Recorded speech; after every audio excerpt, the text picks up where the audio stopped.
Isa lang po ang nagsisinungaling dito. Hindi pwede dalawa yung totoo. Hindi rin pwede dalawa ang nagsisinungaling. Malinaw po that General Mariano is lying. Sorry to say, General Mariano, there is a motion for contempt, there is a quorum, and nobody object. My apology, and it's my fault for not reading kagad po yung Mr. Chair. Actually, ayoko na lang basahin na General Mariano kasi masyadong strong words yung ginamit ng lawyer mo. General Mariano was cited in contempt by the Honorable Tolpo, and I seconded it, and he ordered to be detained for 30 days in the premises of the House. First and foremost, during the interpellation to General Mariano, the data being presented by General Mariano contradicts with the position of the regional director. Now, sabi ko nga during the break, sabi ko nga doon kay ito question of the first issue that was raised na he never lied. He never refused to answer. Of course, he never refused to answer. But for us, the conclusion of the committee lied. General Mariano lied during that hearing. Kasi, tinanong ko pa nga I am the one who asked, what is for the interest of RD, of the regional director, to lie? None.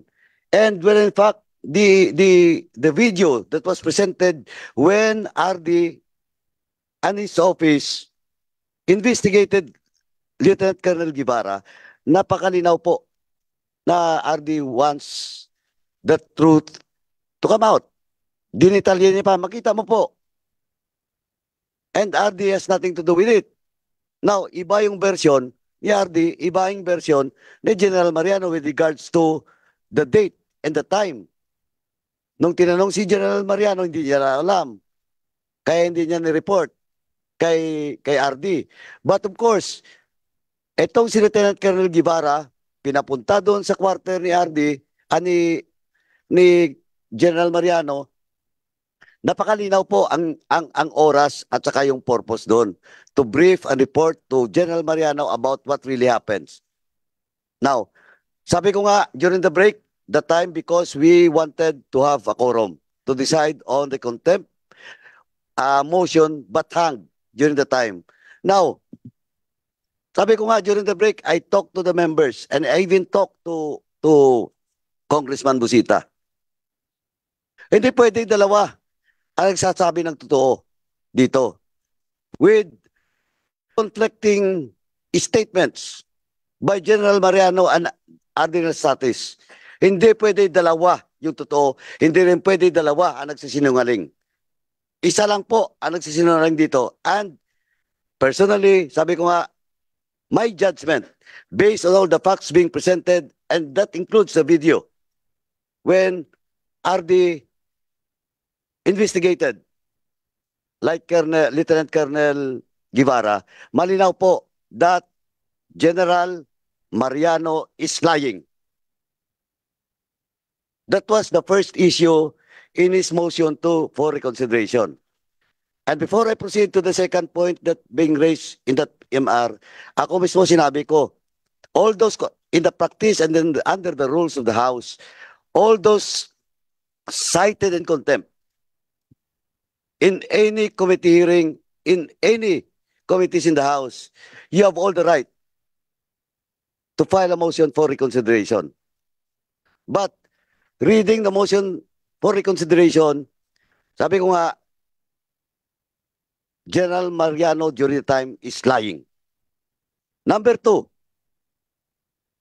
parang he lectured the motion for reconsideration that was filed by General Mariano, hindi ko alam kung siya mismong gumawa o his lawyer. He lectured the members of this committee. I've been in Congress for the past 11 years. I've been in the Rules Committee for the past several years also. I was the minority floor leader. I cited in contempt several resource speakers in this House. I know the rules. The committee knows the rules. He, in his motion for reconsideration, he cited the quorum. And for the record, to refresh all the members, or to refresh all the members and all the resource persons present during the last hearing, the chairman suspended the hearing. Why? Because we need the quorum, the time, and we need at least two-thirds of the members present, there being a quorum. And we have 9 members during the time. That's the second point. We have a quorum, the time. And questioning about the quorum, General Mariano, sorry to say, we know the rules and we have the quorum, the time. Physically present. We have 9 members present during the time. When I read the motion for reconsideration, parang medyo imbis na actually malambot na nga yung aming mga damdamin dito. But what we wanted is well, ako lang daw.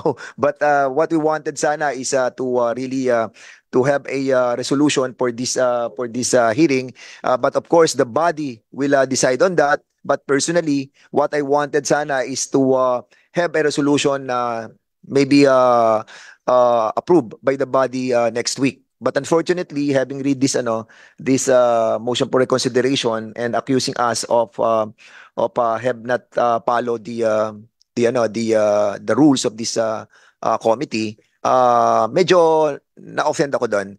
And maybe you have to really consult with your lawyer. Baka mamaya yung lawyer hindi kayo pinoproteksyonan, General Mariano and Colonel Cabradilla. And I think I'll be giving the chance to Congressman Paduano to continue his line of manifestation. Sige, go ahead. And lastly, Mr. Chairman, the argument being raised by the motion, reading the motion for reconsideration of General Mariano, ang sabi po dyan is, wala ng quorum, during votation daw, hindi raw binilang.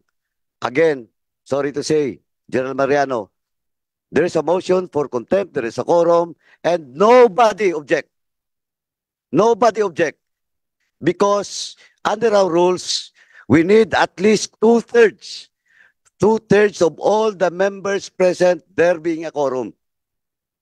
Even, during the time, even 1 or 2 members objected that motion still carried because we only need two-thirds. And that's on record. Even one of our members, which on the side during the break, I talked to him, and sabi ko nga, isa lang dito, isa rin yung tama. Sabi ng totoo. Well, in fact, never objected that motion of Congressman Tolpo. And even at the very least, he never abstained. That is a unanimous decision for the committee to cite in contempt General Mariano during that hearing.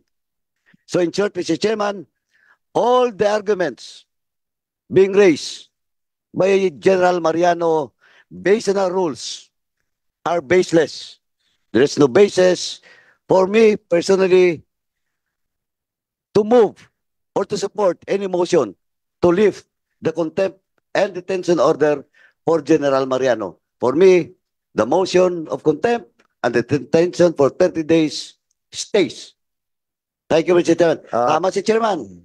Ako nga, sabi ko kanina, during the break, sabi ko, if anybody will move to lift the motion, to lift the contempt and the detention, ako wala akong problema. Kasi patapos na rin tong hearing na to. Yeah. But of course, reading that motion for reconsideration is an insult to the members of this committee and to the House of Representatives. Parang nilecture pa kami dito. Ngayon, napakalinaw po. You're lying. General Mariano is lying. You have two-thirds of all the members present unanimously voting to contempt and to detain. We never violated our internal rules because we know our rules. As Thank a you, Mr. matter of Chairman. fact, Congressman Paduano, no? You're done, no? You're done, no?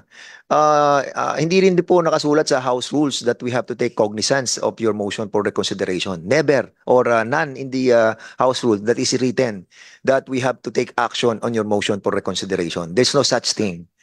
The reason why we are tackling this issue because we are in the brink of trying to have a resolution on this House Resolution number 4171.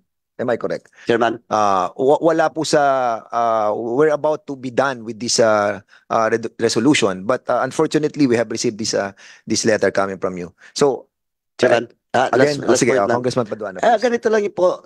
The chairman is correct. There is no such provision in the rules that a motion for reconsideration will be considered by this committee. We are forced to reconsider that motion for reconsideration. But of course, that is now the tradition in the House. For the past several years, for the past several decades, that is the tradition of the House. Giving due process, due consideration to those persons cited in contempt. Kaya, lenient pa kami doon eh. Well, in fact, for the record, in my committee on public accounts, kami ni Chairman Akop, may mga nag-motion for reconsideration and we consider it.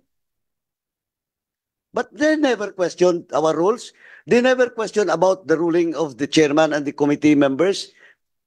It's all about humanitarian consideration, medical consideration.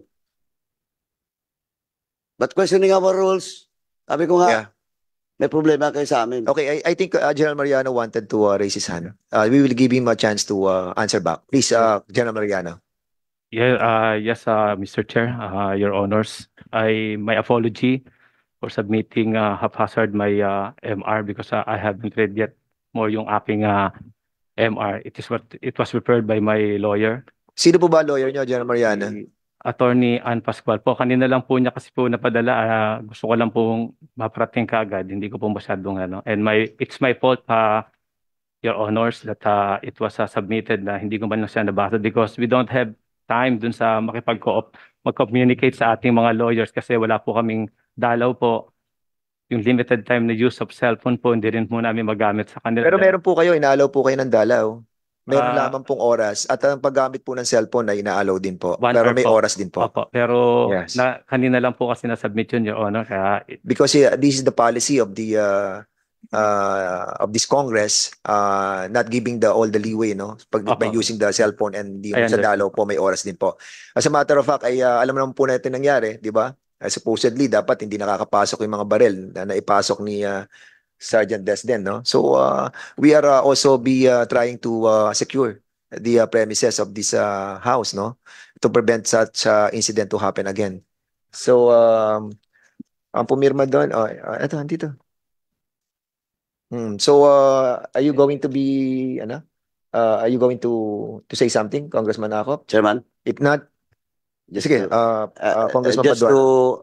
just to react to the manifestation of General. Ako po, General, your apologies is accepted personally.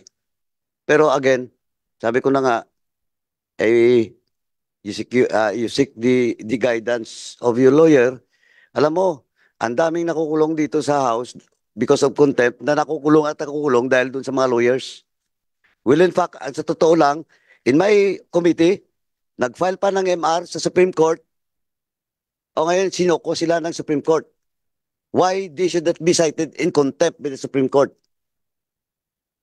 Kaya, ako as an advice to each and everyone, hindi pa lang naman to, may mga susunod pa ng mga hearing kayo, sana naman po, pag-isip-isipan natin, saka talagang pag-aralan natin. That's your right to seek the legal advice of a lawyer, but still, because you are the one who signed it, may problema ka. But personally, I accept your apologies. Since Thank you, Chairman. Congressman Paduano that the good general have apologized, no? We accept naman your apology. But unfortunately, yun na nga,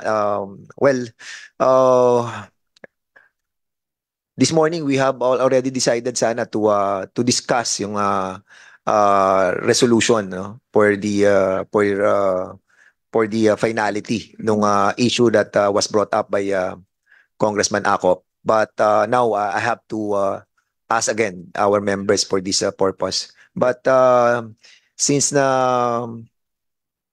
nangyari na yan and the apology was accepted, so maybe we will be discussing this furthermore. Okay? Sige, General Mariano, but before we proceed to the next issue. yes, Mr. Chair, again, I would like to apologize to our honorable members of this committee. Wala po akong intensyon na i-disobey po ang this committee. Ang hiling ko lang po sana, Mr. Chair, yung na hindi po naisama po doon ng aking lawyer dahil nga po hindi na, siya na po ang gumawa po kasi ng Mr. Chair na para lang po sa aking pamilya na sadya pong nahihirapan sa sitwasyon, and I plead that I will be restored with my freedom and be allowed to go home with my family. Yun lang po yung hindi po nailagay doon, Mr. Chair, but I don't have the intention to disobey this honorable committee, Mr. Chair. And again, my apology, and it's my fault for not reading kagad po yung Mr. Chair. Actually, ayoko na lang basahin na General Mariano kasi masyadong strong words yung ginamit ng lawyer mo. And ito naman kay Cabradilla, Sorry po, Mr. what we Chair. wanted as I read your medyo hindi naman siya ganun ka strong, but kasi ang sinasabi parang hindi kayo nagsinungaling eh. You did lie. Yun ang naging decision ng committee ito. And nakita naman natin sa hearing yun. And we don't want to be accused that we decided to cite you in contempt because we just wanted to put you in our custody. Wala atang sense yun na gusto lang namin kayo kulong. Hindi, because we have seen all the evidences that was presented not only by the PNP official, even those members that are part of your operation team. They have said almost 23 of them na nagsalita